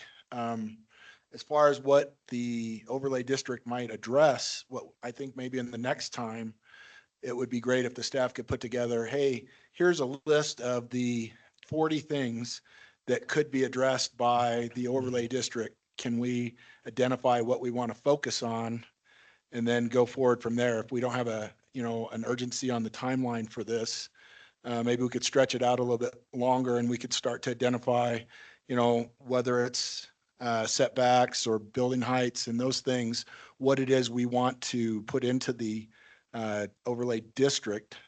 Does anybody have any feedback on that? no, that's essentially what I said earlier was we needed a list to start with, and then we can decide what could go into it or things we feel are not important that shouldn't be addressed there, or whether we just address these in the existing code if the overlay district is the CBD. If it's a subset, then I see the need for an overlay district. And it'll guide us in the correct direction as to what we're looking for. So we can be a little more aware of the direction we need to take to get it going, to understand it better. Does that make sense? Yeah, I think, John, we're looking for your expertise, somebody who's worked on one of these before, over in Idaho Springs to kind of bring forward, hey, here's all the things you can consider. Here's maybe some of the more important things. And then we can kind of go from there. And I agree with Commissioner Williams that if in fact it's going to be the entire CBD, it may be that, when we look at those things, that we decide, the better option would be to just go in and change these specific things in the CBD district code for that zone. But I think those are things that we need a little more information before we can go forward on which way we go. Yep, that's why we brought you a basic aim just to discuss that piece of this. So what we'll do is in our next meeting, and we'll talk to you, Chair Reese, about this. And Britt, I know Britt, the next meeting's got quite a few things on it right now. So we can do some prioritization there. But our next time we discuss this, you'll have that document you're talking about so that you guys can look at that. And in the meantime, I'd encourage you all to just kind of look through that sub-area plan again, and it's got some recommendations. There's some land use recommendations there just to look at in terms of like these different things. It's not super, it doesn't have to be super crazy what we're doing here. It doesn't have to be pages and pages, and you'll see that in that sub-area plan. But Britt and I are also, especially Britt, well, maybe not like call her, but I think we're willing to talk to you about this and like kind of make sure everybody's on the same page of what we're looking at. And your next aim will have a much more extensive list of what we're looking at based on those recommendations. Really quick question. In terms of there could be two documents, right? There's this design standards and then the overlay district. Are you all comfortable pursuing or having staff kind of look at both of those things so you guys can kind of go through the process for both since they're tied together a little bit at the same time? Or would you rather those be separate things? I support a review of both, whether it's done, separately or in one project, but I think the design standards and the overlay district are both worth exploring. Okay. I agree. They are related. And we don't want to double up the work on you guys. We know you're very busy, but what you think is going to be the most beneficial for us to start the process, forward, if we're not pushing any kind of urgent timeline and we can, take the next few months to look at this and discuss it, I have a feeling this is going to be an important enough issue that, as you mentioned earlier, we might recommend a public work session of some kind, or something, a public engagement meeting on that, because, people have strong feelings about what they want the downtown to look like. But yes, I as far as what the direction I'm hearing, and if anybody else has anything else to say, just pipe up, is that yes, we would like to pursue this, and we would like to have you come back to us with a little more information about what we should be zeroing in on with that. And we understand the basics, the setbacks, and but there were some things we talked about a little bit in our pre-PC meeting, that was, things, it can get very detailed. You start talking about where deliveries happen, where trash is stored, off-street parking, different things like that will come into play. And so, we'd kind of like the staff to help us, come up with a list and then, help us, narrow the focus on what we think is important, and we can kind of start, giving you direction from there. Does that meet what you're looking for, John? Yes, sir. Thank you guys for the robust conversation. I really appreciate you listening to where we are and like giving us the opportunity to bring the idea for you so that we can make sure we have clear direction. That's super helpful to us, and we will make sure that you get what you're looking for at your next meeting.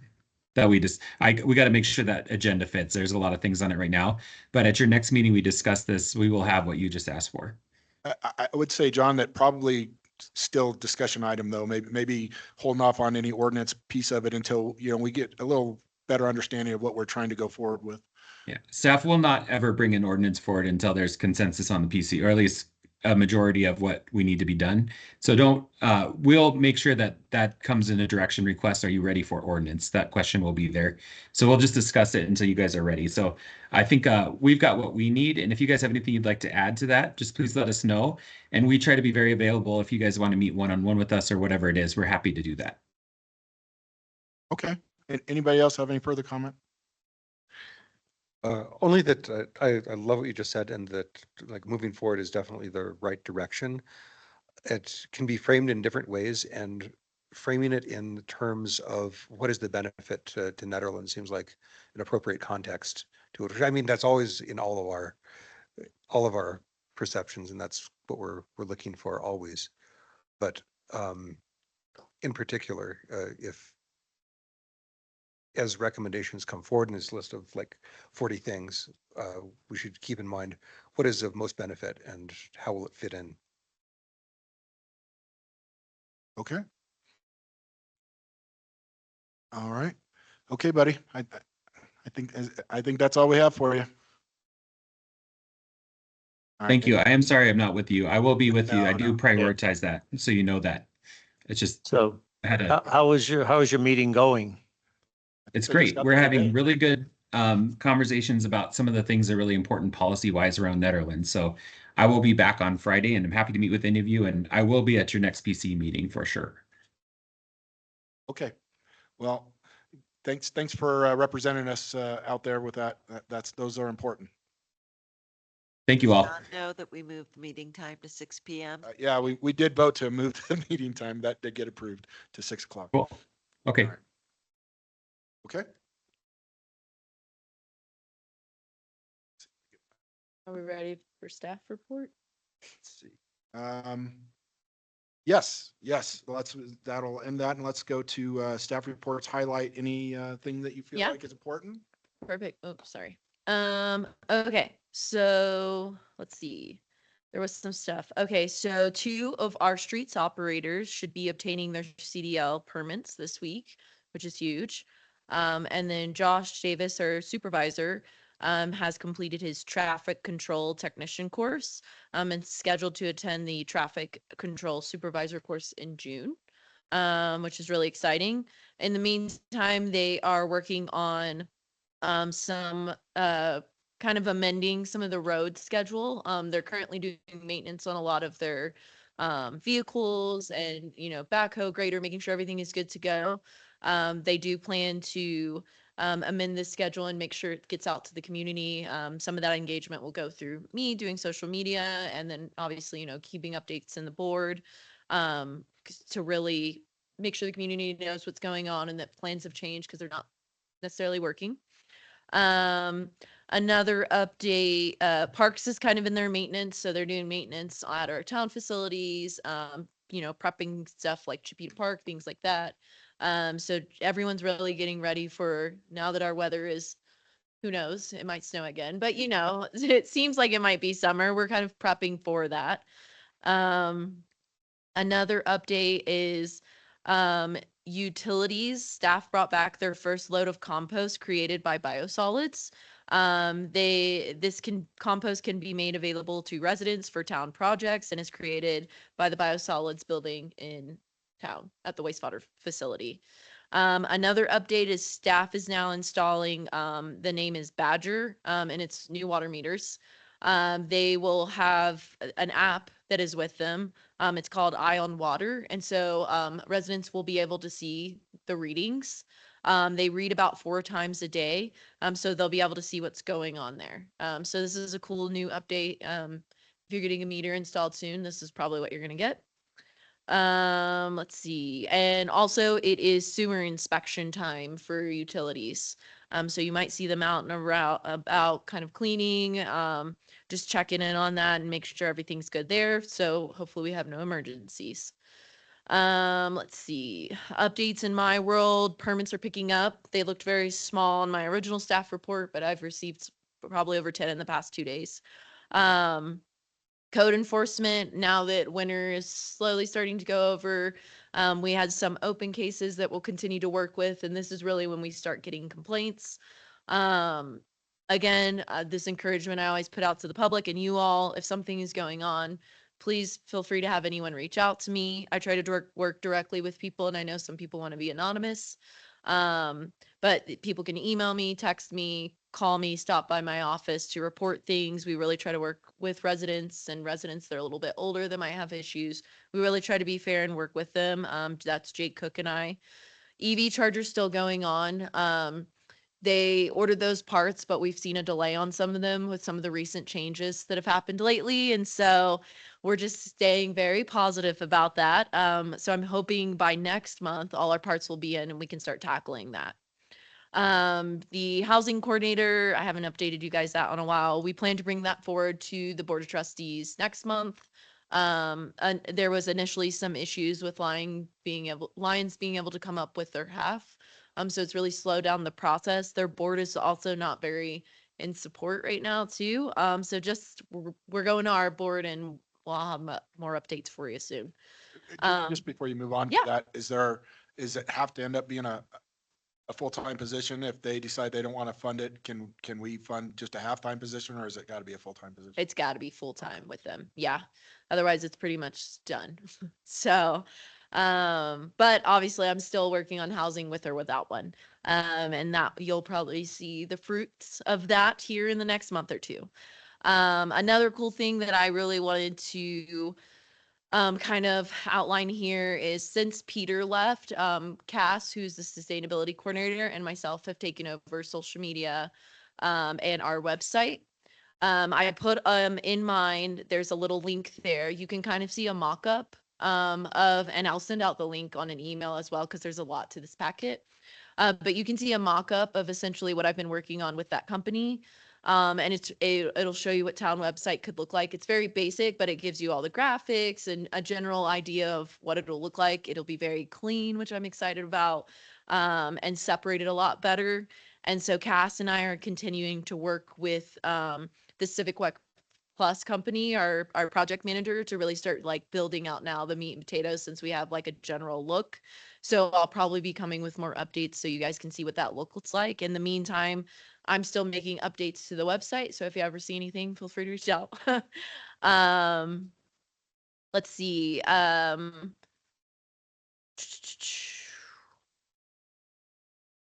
That's pretty much it from my end. I don't know, John, did you have anything that you wanted to add from that as well?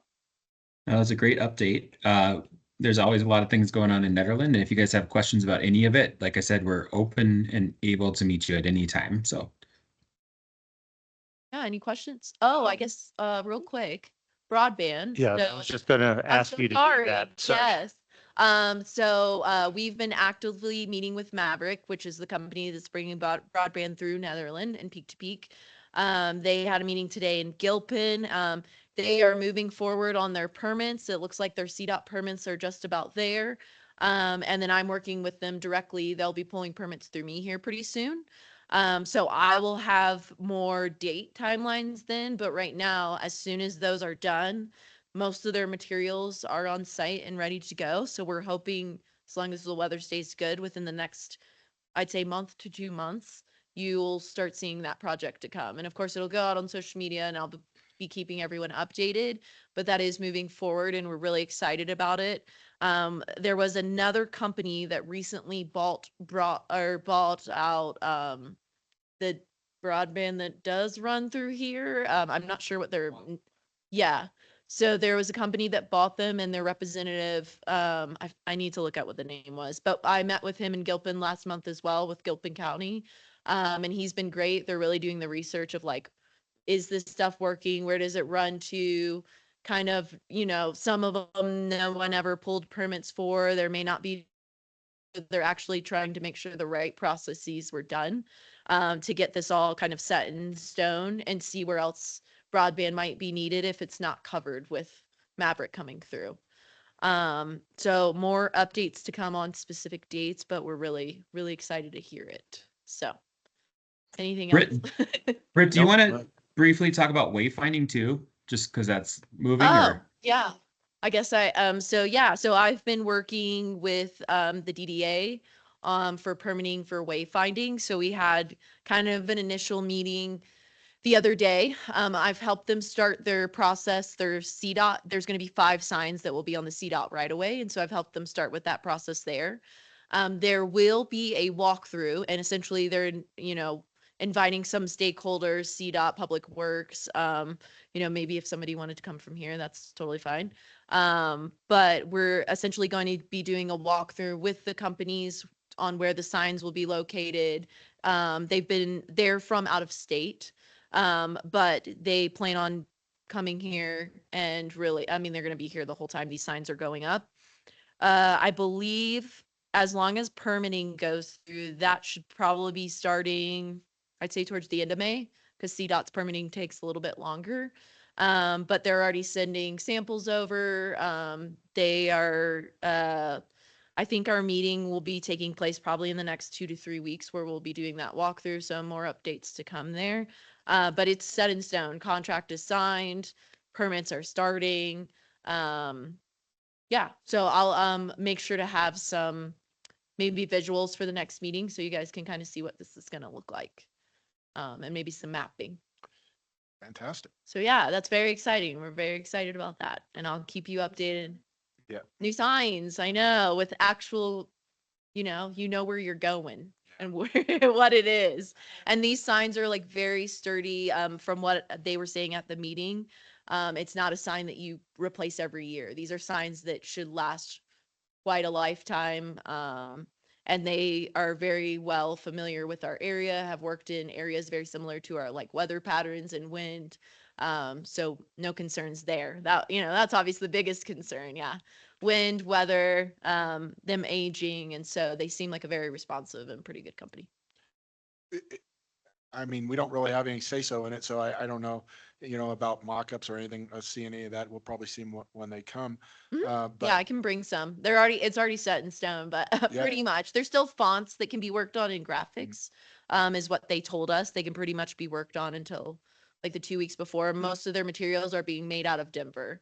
do you think you could throw a few pictures in the Yeah. staff report for next month? Yeah, absolutely. I'd be happy to. Okay. And then I wondered, since not everybody is familiar with the PC forecaster, if you could maybe talk about what you have coming up for the next couple, 3 months. And what that is it's a month by month list of items that we're just plugging in, that we're going to try to attempt. And when you get that link and you look at that, you'll notice sometimes things change because priorities change based on applications or priorities, something bubbles up to the top. But if you could take a few minutes and just kind of talk us through the next couple of 3 months, I think maybe Roger will feel a little better about, we're not just going to spin our wheels here. Yeah. Yeah, we'll probably have like an aim for you next month, kind of addressing like big projects that maybe we should prioritize as a group. Essentially next month, and again, as Jim said, this is subject to change based on conversations we have each meeting. Natural Medicine Act will be coming back to you guys. There's been a lot more information that's received, but really as a planning commission, we needed to start talking about what zones it's appropriate in.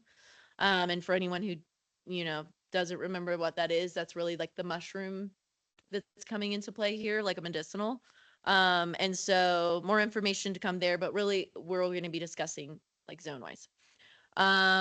For ordinance 856, which is again the affordable housing, we've kind of talked about the deed restriction portion. And so now we're going to be talking about, we approved a variance for affordable housing projects, but we really didn't add any criteria. And so something that's been brought up recently is, we should really focus on what that criteria looks like, kind of like our SRUs. And so I'd really like to have that discussion. And then the month after, bring back both of those to you and maybe like a draft ordinance, or if more conversation needs to continue with both. I think it makes more sense to amend the ordinance as a whole versus, making one change and another. And so maybe we'll bring up like the deed restriction again, but really like to focus on what we want that criteria to look like. From last year when Miranda was still here, all of you had kind of given the nod essentially to create a variance process for the PUD. And essentially it would somebody could ask for a variance to skip that like preliminary one and go straight to the final, since there's really not much different criteria for that. And so we will bring you back, unless anyone feels differently, just a draft ordinance of what that would look like. And so essentially that came about when somebody, a business owner came forward and wanted to move forward with a project and just felt it kind of delayed. Let's just go to the final. And so it'd give people an option, but it doesn't mean everyone's going to take that variance. I will tell you, you'll probably have to really show us, Yep. why that was redundant to do that second final Yep. PUD approval. Yeah, I plan I to do remember that. outline that pretty heavily in the next one. So it's not an action item, still a discussion item. And then kind of going from there, that could possibly get pushed if we really want to dig into the design criteria and overlay district. Really digging into that further. John and I will have a list for you to show some of those recommendations. I'll start working on that. Another thing for next month, again, this could change based on how heavy this is going to look. There could be a potential for affordable housing project to come before you, but that's still very early. It might end up getting pushed out a month, honestly. And so you'll see that on there. But that could change based on some conversations with the board. And so, yeah, and so essentially you'll see within this PC forecaster, I'm kind of setting up for at least 1 to probably 2 meetings of discussion on some of these heavier items, maybe more for something like the sub area plan, a couple more. And then showing when we would realistically like to see that as an action item, but obviously that will change based off of meeting to meeting. So you'll start seeing little portions of like, okay, I think we've probably made a majority of conversation through this. So now we're going to introduce a new goal or item we would like to start discussing. And so happy to, again, create an aim next time to show you some of the goals that we'd like to address that have came up based on the comprehensive plan and the sub area plan.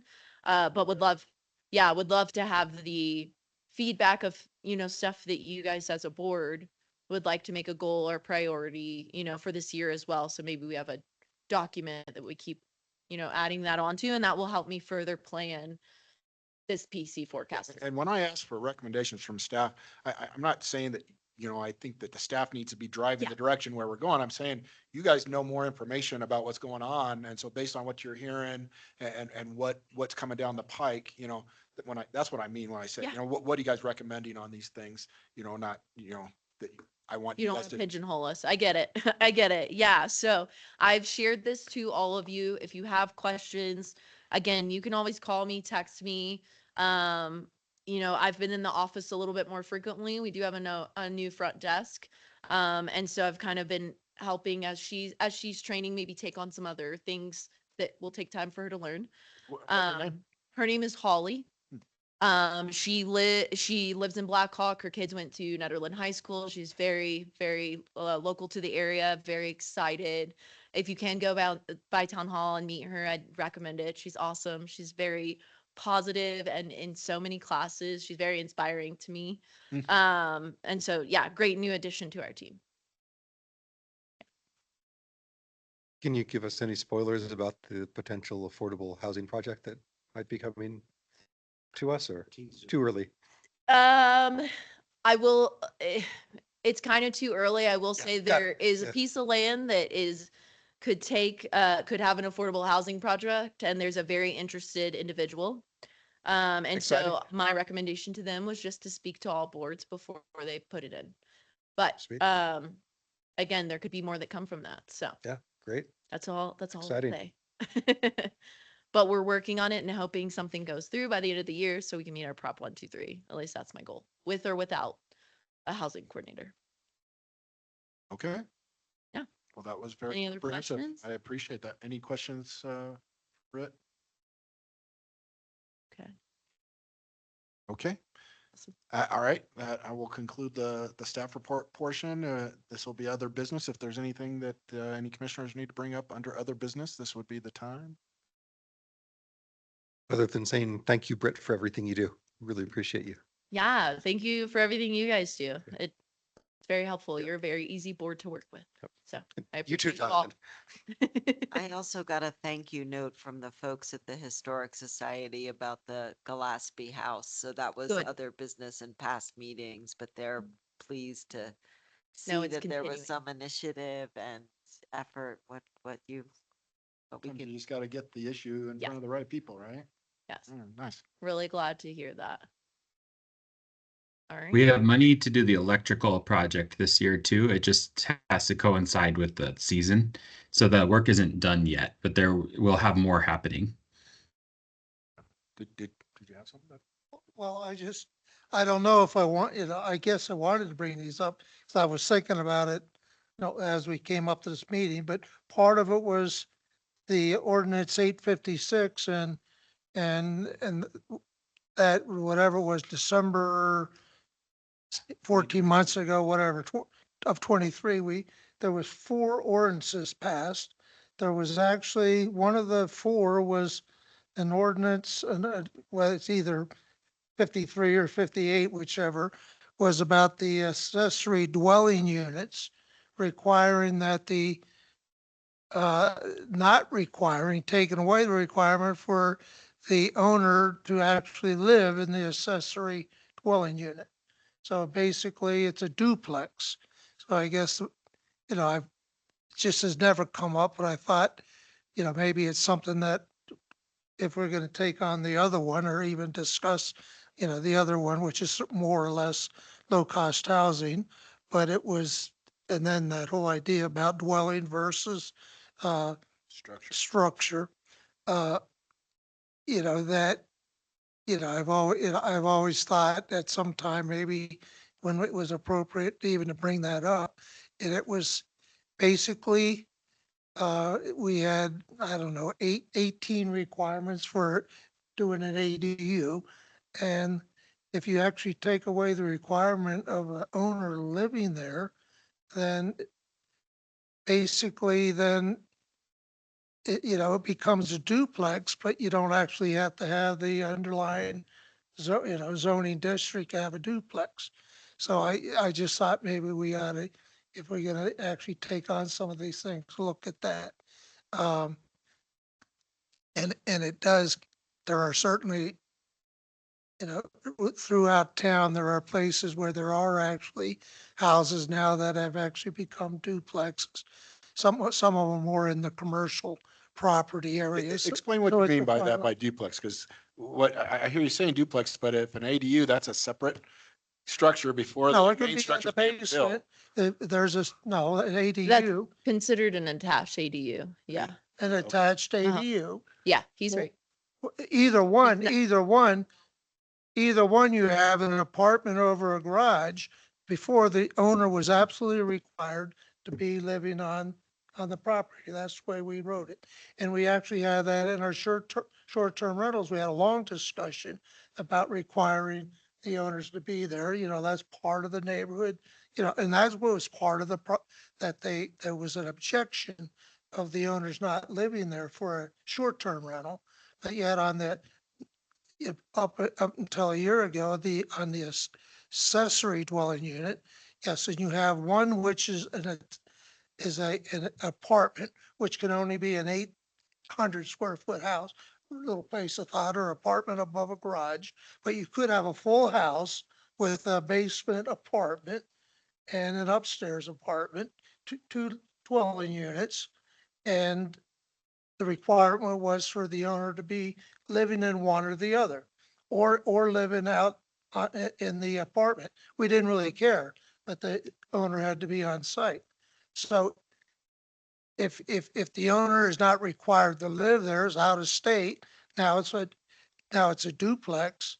So what I guess what I was saying is that, so you could have a duplex as long as you had, say, 8,000 square foot lot, then it was legitimately underlying district to have a duplex. But if you did it that way, so it's just something that maybe we should look at to clarify, to make sure we want it that way. Or if we actually feel that's fine, the owner doesn't have to live there, then that's fine.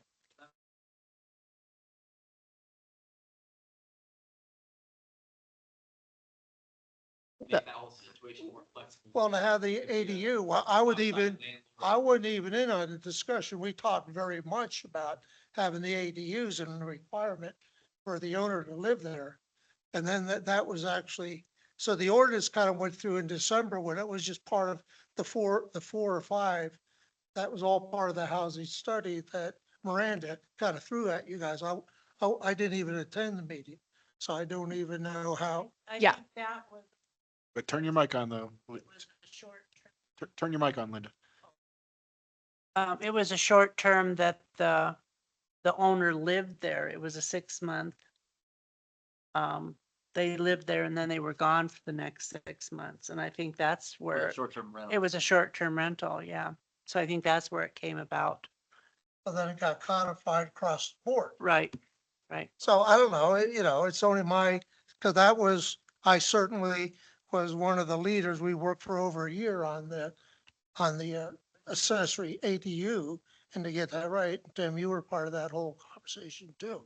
That, we worked on that thing, and I just see that was out of that one ordinance, that was the only thing that really changed out of the entire accessory dwelling unit.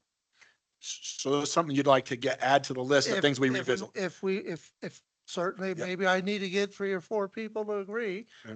Commissioners say, yeah, let's get it on Yeah. down the line. Well, it feels like we got a lot on our plate right now. Is that something that you have some urgency for, or is No. that something we could just add to the Well, list? yeah, I was gonna say, can I add it in like 2 or 3 months? Is Sure. that okay? Well, let's put it on the list. Okay, When it perfect. comes up, it I comes can do up. that. Okay. The other one which I kind of always thought that we would start working on, so get on the list, was that, yeah, I bet you it's been 2 years since the house burnt down over in the Martins property, and it was an emergency for us to do something about the zoning. And I think 2 years have gone by, and so I've always just kind of questioned that, that's one of the then now we have this idea of this list, so maybe, that those 4, whatever it is, 6 lots, It's 4 lots, houses, yeah. that we need to study. Yeah, know, we now that did we're done already. somewhat. So the conclusion I got from that, because I've heard you say it a couple times, is that essentially we would educate the property owners that they could do it, which I have spoken at least to one of them. And they could just come for a rezone. I know the one owner that I talked to is not interested in that, because he now has the availability, or he can use either use, unless obviously his house burned down and he doesn't, follow code. But I think that's kind of the conclusion we got there, unless anyone was interested in, moving it forward, that we just rezone them anyways, is to give that option up to the homeowners who own those 4 prior, because those are not the Meyerton properties, those are individual homeowners. Right. And I remember us discussing this at some point in the recent past about options of possibly carving out just the zoning for those 4 houses, since it predated the zoning district, and then looking at the rest of the industrial zone as mixed use was kind of where I thought we left it. Yes. And then we started getting focused on the comp plan and some other things. But I don't really, I'll be honest with you, I'll let you know my ignorance. I didn't think that, I figured it had to be an applicant that brought forward an issue like this. It's something that, No. that we can request, or does You it have to can, come? you can rezone the lots. Yeah, you can choose to rezone the lots, and that's the burnt down house. That's kind of the advice we've given them, is you can rezone it. You can work within the zone you currently have. That's entirely up to you. But yes, town can choose to rezone those residential lots. So I think it would be, you guys need to give staff direction if that's a discussion you want to have in the future. And that doesn't have to be now. That can be something everyone sits and thinks on. All I can say is right now, any of those property owners can come and I can help them through the rezone process. Well, at some point, we're going to be talking about the industrial zone. It seems like that Yeah. would go hand in hand. I know we talked about possibly looking at that being a mixed use. And, we'd need discussion on that. It seems like when there's a availability on our schedule, I would love to see those kind of come in tandem together. Yeah, I currently have that just like roughly scheduled in July based on kind of the conversation that's happened tonight. And I think the whole goal of that would be to obviously inform and have property owners whose lots we are discussing, show up or attend virtually to give their feedback on it too. I mean, I know that's something the town's looking at, but I think that'd be a great way of like engaging owners. But currently it isn't then the property of the house that burned down, and Uh-huh. I saw they cleared that out Yes. and but they can't do anything with it under the current zoning, right? Unless they were. So they just need to go, the foundation, has been, assessed and it is in good standing, and we just have to make sure that's good with Safe Build as well, that they approve the letter. Essentially all they would need to do right now is go for a minimum lot size variance, because that foundation does not, one, the lot is not large enough for the area, and two, the they would also need to go for setbacks because the foundation does not sit within the appropriate setbacks for that zone. But they could build on the foundation if they went through that process. And so we're currently working with the owners to help them. Well, I through. misunderstood. I thought that they missed their 1 year to. No, they can start- build within the industrial zone. So they could build something that fits that use, Okay. something allowed within that use. Just not. They cannot build, yeah, they can't build a residential home, but there could be the opportunity to rezone into like a neighborhood commercial or something along that lines that would allow housing and businesses. So they have options, but it's, it goes as it goes. But we don't. Yes. Yeah, exactly. I brought it up. Yeah, but we don't want to change the zoning on one of the four. Yeah, okay. Yeah, the whole thing needs to be maybe, Okay. but even bigger than that, or in addition to that, is that, well, so I'm sorry not to expand on that, but the the